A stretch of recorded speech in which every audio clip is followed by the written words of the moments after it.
2024년 2월 24일 전국안보시민단체 총연합 기자회견에 저만 성명을 발표하겠습니다. 오늘 제목은 김정은과 이재명은 착각하지 말라. 북한 김정은이 9.19 군사합의 파기 후에 툭하면 전쟁 불사를 부르짖고 있고 수시로 미사일을 쏘아대고 있습니다.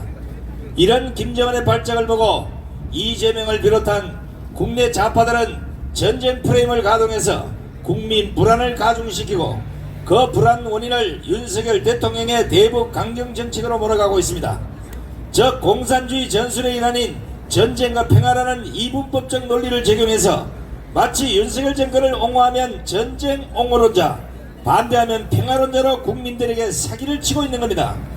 특히 이재명은 평소 미군 철수가 신앙처럼 굳어져 있는 인물인데 미군 철수가 곧 전쟁이나 공산화라는 진실을 숨긴 채 용어 전술로 국민들을 현혹하고 있습니다. 마치 북한 김정은이 연일 핵무력을 포함 모든 수단과 역량을 동원해서 남조선 전 영토 평정 준비에 박차를 가라, 전쟁을 피할 생각은 전혀 없다는 말폭탄을 날리자 이재명은 설 연휴 시작 하루 전인 지난 8일 공개한 설 인사 영상에서 우리 대한민국이 위기다, 고물가 고금리로 먹고 사는 것도 힘든데 혹시 전쟁 나는 것은 아닌지 불안하기까지 하다면서 맞장구를 칩니다. 이재명의 지론과 철학이 뭡니까? 아무리 더러운 평화라도 이기는 전쟁보다 낫다는 것입니다. 모두가 말장난이자 대국민 사기입니다. 아무리 더러운 평화라도 이기는 전쟁보다 낫다면 그냥 북한에 항복하고 나라를 갖다 바치면 전쟁 없이 간단하게 평화가 오지 않겠습니까? 그런데 그 평화가 이재명이와 주사파에게는 행복한 평화일지 모르겠지만 대다수 국민들에게는 고난의 고통, 즉 공산 치하의 평화가 아니겠습니까? 이런 지랄들은 북한이 4월 10일 총선에 개입하려는 움직임을 그대로 드러낸 것이고 이재명은 이를 이용해서 불안해하는 국민들의 표를 모아볼 생각인 것 같습니다. 그러나 우리 국민들이 바라는 평화는 이재명의 방식으로는 절대 올 수 없다는 것, 이미 김대중의 햇볕 정책, 노무현의 자유형 핵무장, 문재인의 대북 평화쇼에서 백일하게 드러났던 것입니다. 이재명이 말하는 평화는 새빨간 거짓말이라는 것, 평화에 있어 변하지 않는 두 가지 명언으로 증명을 하겠습니다. 4세기 로마의 병법가 부폴리우스, 팔라비우스, 베게티우스, 레나투스가 저술한 군사학 논보에는 평화를 원하거든 전쟁을 준비하라고 했습니다. 또 다산 정약용 선생은 무기는 설사 100년 동안 쓸 일이 없다 해도 단 하루도 갖추지 않을 수 없다고 했습니다. 지난 1월 실시된 대만 총통선거에서 중국은 대놓고 이번 대선은 시진핑 중국 정권의 반중 성향인 라이칭도 후보가 당선되면 전쟁이 날 수 있다는 공개 협박 속에 실시가 됐습니다. 그러나 대만 국민들은 주권이 없는 평화는 홍콩과 같은 거짓 평화라고 외친 라이칭도 후보를 선택했습니다. 우리나라도 예외가 아닙니다.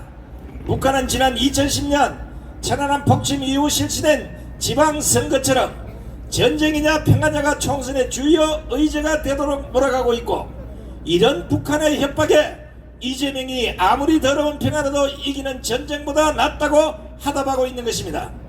이번 4월 10일 총선이 어떤 결과를 가져올지는 두고 봐야 알겠지만 대한민국 국민들이 대만 국민들보다는 더 현명한 선택을 하리라 믿습니다.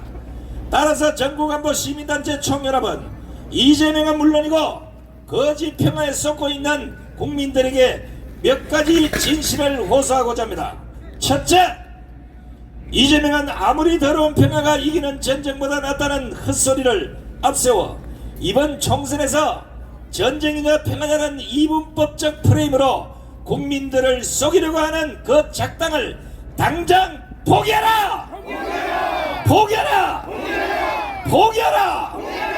둘째, 이재명과 민주당이 대북 강경 정책을 펼치고 있는 윤석열 정권을 향해 전쟁 위기를 고조시키고 있다는 망발을 퍼붓고 있는데, 그럼 우리 주권의 핵심인 국방력을 포기하고 북한의 노예가 되는 선택을 하자는 말인지 묻지 않을 수가 없습니다. 이게 아니라면 당장 그 망발을 멈춰라! 멈춰라! 멈춰라!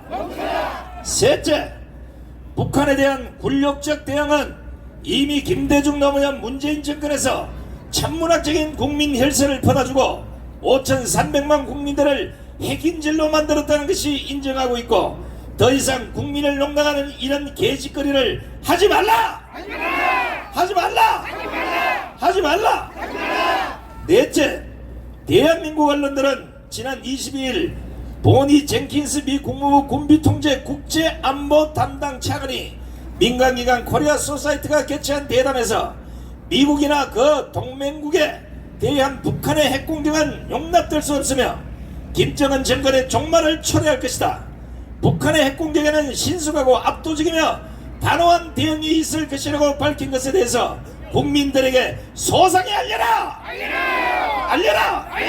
알려라! 다섯째, 우리 국민들도 북한 김정은의 지랄발광 전쟁 공포는 북한에서 일어나고 있는 민주주의 변화에 따른 것으로 3대 세습체제로 인한 기본적인 인권까지 유린당하는 북한의 현실 때문에 엘리트 계층의 탈북이 본격화됐고, 김씨 일가의 세습지배에 불만을 갖는 여론이 늘어나면서 북한의 한 중학교 교사가 자유민주주의를 지향하는 정당을 창당했다가 적발돼서 처벌된 사실까지 드러났습니다.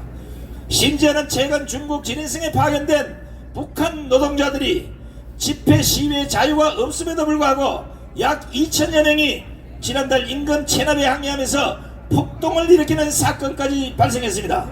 이것은 북한 당국의 가혹한 인권 침해에 대한 주민들의 인내심이 이제 임계점에 도달한 결과로 보이는데, 이재명과 민주당은 이런 점은 숨긴 채 오로지 윤석열 정권의 대북 강경 정책만 비판하는 것은 국민들에게 사기를 치는 행위이므로 이 역시 당장 중단하고 윤석열 정권의 대북 정책에 함께하라! 함께하라! 이상과 같은 현실적 어린은 배제한 채 기성정결 윤석열 정권만 비판하는 이재명과 민주당에 대해서는 정부간부 시민단체 총연합의 모든 내용은 강력히 규탄하면서 계속해서 국가안보를 농락하는 행위를 자행할 경우는 모든 수단과 방법을 동원해서라도 절대 용서하지 않겠다는 것을 여러분 앞에 천명합니다. 2024년 2월 24일 정부간부 시민단체 총연합 일동 체력 애국 국민들께 경례 명고 바로 우양우 앞으로 끝.